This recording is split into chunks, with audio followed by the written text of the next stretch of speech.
कृष्ण का सिक्का। एक गांव में एक गरीब साधु रहते थे। वो भगवान कृष्ण के बहुत बड़े भक्त थे। वो घर घर जाकर लोगों से भिक्षा मांगते थे। लोग उन्हें पैसे या फिर भोजन देते थे और वह उन्हें आशीर्वाद। भगवान कृष्ण ने दिन उनकी परीक्षा लेने का निर्णय लिया। एक दिन जब वह साधु नदी के किनारे चल रहे थे, तभी उन्हें सोने के सिक्कों से भरी हुई एक पोटली मिली। वो बहुत खुश हो गए और पोटली अपने पास रखने का निर्णय लिया। घर वापस जाते समय उन्हें रास्ते में एक भिखारी दिखा। भिखारी ने भोजन अथवा पैसे की भीख मांगी, पर साधु ने उसे कुछ भी नहीं दिया। वो जब वापस चल रहे थे, थोड़ी ही दूर साधु को जमीन पर एक चमकता हुआ हीरा दिखाई दिया। उन्होंने अपने आप से कहा, वह कितना अच्छा दिन है, पहले सोने का सिक्का और फिर ये हीरा। वाह। वो जैसे हीरा लेने के लिए नीचे झुके, एक चोर ने पीछे से आकर उन पर छलांग लगाई और सोने के सिक्कों से भरी हुई पोटली खींचकर वहां से भाग गया। असल में वो हीरा सिर्फ एक कांच का टुकड़ा था जो चोर ने जानबूझकर उस साधु को फंसाने के लिए वहां रखा था। साधु बहुत दुखी हो गए। साधु वापस अपने घर की ओर चलने लगे। भगवान कृष्ण ने एक साधारण मनुष्य का अवतार लिया और साधु को मिलने का निर्णय लिया।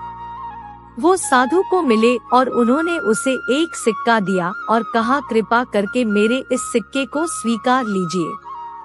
साधु ने उस सिक्के को स्वीकार लिया और कृष्ण भगवान वहां से निकल गए। साधु को विचार आया, ये क्या है? इससे मैं क्या कर लूंगा? मुझे नहीं लगता ये सिक्का मेरे कोई काम का है। घर जाते समय रास्ते में साधु को एक मछुआरा मिला। मछुआरे के जाल में 2 मछलियां फंसी हुई थी। साधु को उन पर बहुत दया आई, इसीलिए उन्होंने मछुआरे से कहा, मैं तुझे यह सिक्का देता हूँ, तू मुझे यह दोनों मछलियां दे दे। मछुआरा मान गया। साधु ने तुरंत ही उन मछलियों को पानी से भरे हुए मटके में रख दिया। उन्होंने सोचा कि दूसरे दिन वो जाकर इन दोनों मछलियों को नदी में छोड़ आएंगे। दूसरे दिन जब वो नदी के पास मछलियों को छोड़ने गए, उन्होंने जो देखा वो एकदम आश्चर्यचकित हो गए। नदी में तो हीरे थे। साधु बहुत ही खुश हो गए, पर उन्हें कुछ समझ में नहीं आया कि यह सब क्या हो रहा है। उन्होंने भगवान कृष्ण से प्रार्थना की। भगवान कृष्ण साक्षात सामने आए। उन्होंने कृष्ण भगवान से कहा, ये सब क्या हो रहा है? मुझे कुछ भी समझ में नहीं आ रहा। कृष्ण भगवान ने कहा, मछलियां जब पानी में थी तब वो भूल से हीरों को निगल चुकी थी। अब तुम्हें हीरे में ले, क्योंकि तुमने उनकी जान बचाई। साधु के आंख में पानी आ गया और उन्होंने श्री कृष्ण भगवान को धन्यवाद कहा।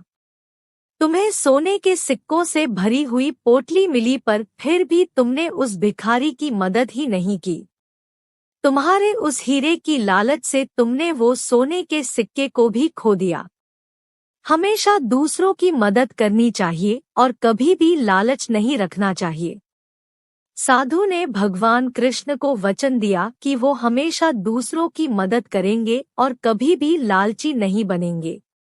दोस्तों, अगर आपको यह वीडियो पसंद आया हो तो इस वीडियो को लाइक कीजिए, शेयर कीजिए और हमारे चैनल को सब्सक्राइब कीजिए और बेल आइकॉन दबाना मत भूलना।